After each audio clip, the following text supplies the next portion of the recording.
سیر گلشن کون دیکھے دشت طیبہ چھوڑ، سیر گلشن کون دیکھے دشت طیبہ۔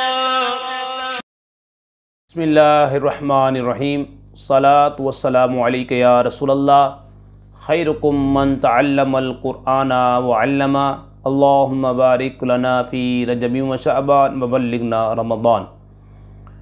جو اس نے بھائی نئے ہیں ہمارے چینل پر، ہمارے چینل کو لائک کریں، کمنٹس دیا کریں اور سبسکرائب کریں۔ اللہ پاک جو ایسا کرے، سرکار کے صدقے میں ان کے والدین پر اپنی رحمتیں برکتیں نازل فرما۔ آئیے سنتے ہیں ایک گنہگار کی بخشش کا سبب۔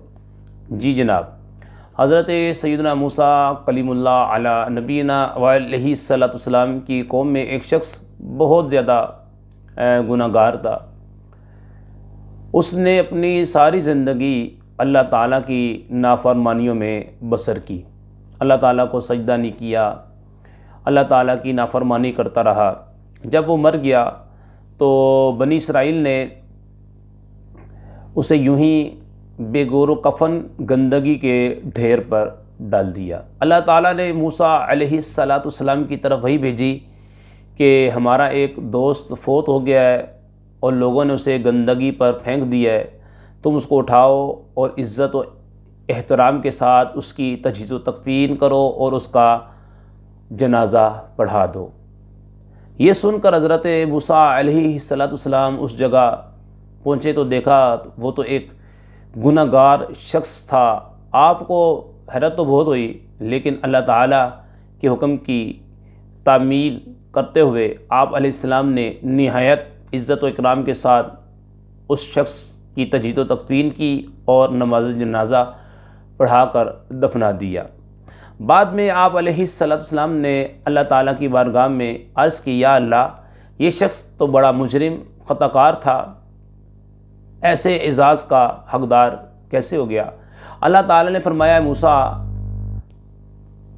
تھا تو یہ واقعی بہت گنہگار اور سخت سزا کا حقدار، مگر اس کی یہ عادت تھی کہ جب کبھی تو رات کو کھولتا و نظر الی اسم محمد صلی اللہ علیہ وآلہ وسلم قبلہ و وضعہ علی عینہ و صلی علیہ، اور محمد عربی صلی اللہ علیہ وآلہ وسلم کے نام پاک کو دیکھتا تو فرط محبت سے اس نام کو چوم لیتا، اسے آنکھوں سے لگاتا اور آپ کی ذات طیبہ پر درود پاک کے پھول نچھاور کرتا تھا۔ فشکرت ذالک لہ وغفرت ذنوبہ وزوجتہ 70 حوراء، بس میں نے اسی عمل کی وجہ سے اسے قدر و منزلت عطا کی، اس کے گناہوں کو معاف کر دیا اور 70 حوریں اس کے نکاح میں دیں۔ صلو علی الحبیب صلی اللہ تعالیٰ علی محمد صلی اللہ علیہ وآلہ وسلم۔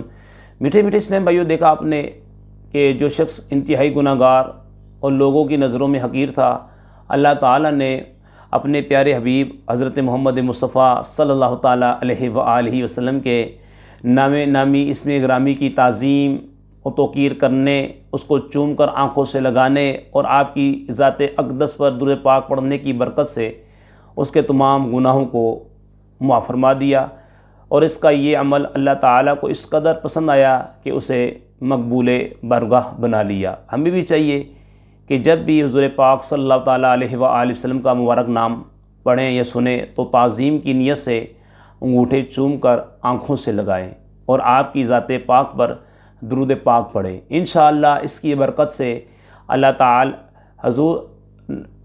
اس کی برکت سے حضور صلی اللہ تعالیٰ علیہ وآلہ وسلم کی معیت میں داخل جنت ہوں گے انشاءاللہ تعالیٰ۔ اس کی برکت سے حضور صلی اللہ تعالیٰ علیہ وآلہ وسلم کی معیت میں انشاءاللہ تعالیٰ داخل جنت ہوں گے۔ اللہ پاک ہمارے گناہوں کو معاف فرمائے۔